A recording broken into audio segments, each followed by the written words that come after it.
YCP నేత మాజీ మంత్రి అంబటి రాంబాబుపై మరొక పీటీ వారెంట్ జారీ అయింది. Guntur principal senior civil judge కోర్టులో సత్తెనపల్లి పోలీసులు పీటీ వారెంట్ను దాఖలు చేశారు. గతంలో సత్తెనపల్లిలో సంక్రాంతి లక్ష్మీ డ్రా పేరుతో వసూళ్లకు పాల్పడ్డారన్న ఆరోపణలపై పోలీసులకు ఫిర్యాదులుందాయి. అంబటి నేతృత్వంలో లక్కీ డ్రా పేరుతో లాటరీ టికెట్లు విక్రయించినట్లు ఆరోపణలు ఉన్నాయి. ఇక సచివాలయ వాలంటీర్ల ద్వారా ఈ టికెట్లు అమ్మకాలు జరిగాయని ఫిర్యాదులో పేర్కొన్నారు.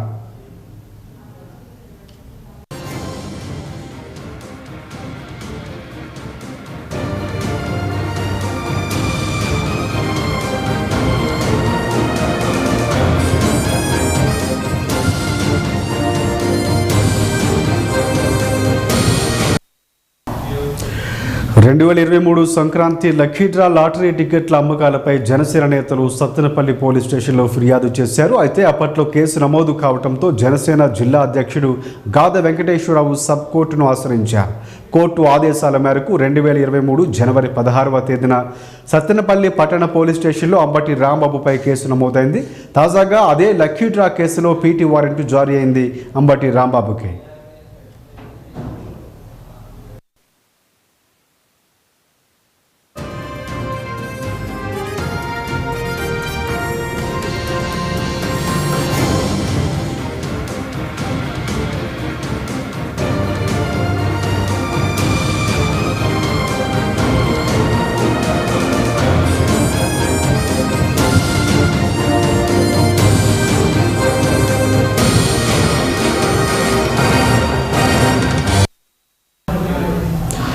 ఇదిలా ఉండగా 3 రోజుల క్రితమే అంబటి రాంబాబుకు సంబంధించినటువంటి మరొక కేసులో కూడా పోలీసులు పీటీ వారెంట్ దాఖలు చేశారు. గత ఏడాది నవంబర్ 12వ తేదీన మెడికల్ కాలేజీల పీపీపీ మోడల్ను వ్యతిరేకిస్తూ నిర్వహించిన ఆందోళనలో అంబటికి పోలీసులు ఏర్పాటు చేసినటువంటి బారికేట్లను తోసుకుని వెళ్లిన ఘటనపై కూడా పట్టాభిపురం పోలీస్ స్టేషన్లో ఆయనపై కేసు నమోదైంది. ఈ కేసు దర్యాప్తు కొనసాగుతుందని పోలీసులు పీటీ వారెంట్లో పేర్కొన్నారు.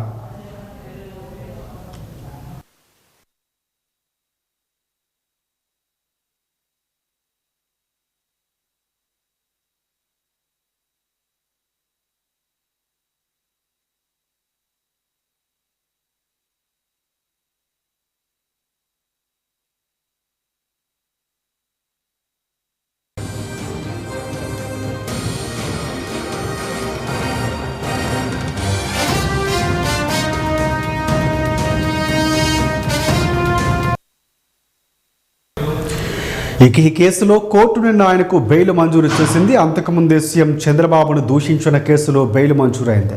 ఈ 2 కేసుల్లో బెయిల్ మంజూరు కావడంతో గురువారం జైలు నుంచి అంబటి బయటకు వస్తారని వైసీపీ శ్రేణులంతా భావిస్తున్నారు. ఇక ఈ తరుణంలో మరొక పీటీ వారెంట్ జారీ కావడంతో ఇక ఈ కేసులో బెయిల్ మంజూరు అయ్యేంత వరకు ఆయన జైల్లోనే ఉండాల్సిన పరిస్థితి నెలకొంది.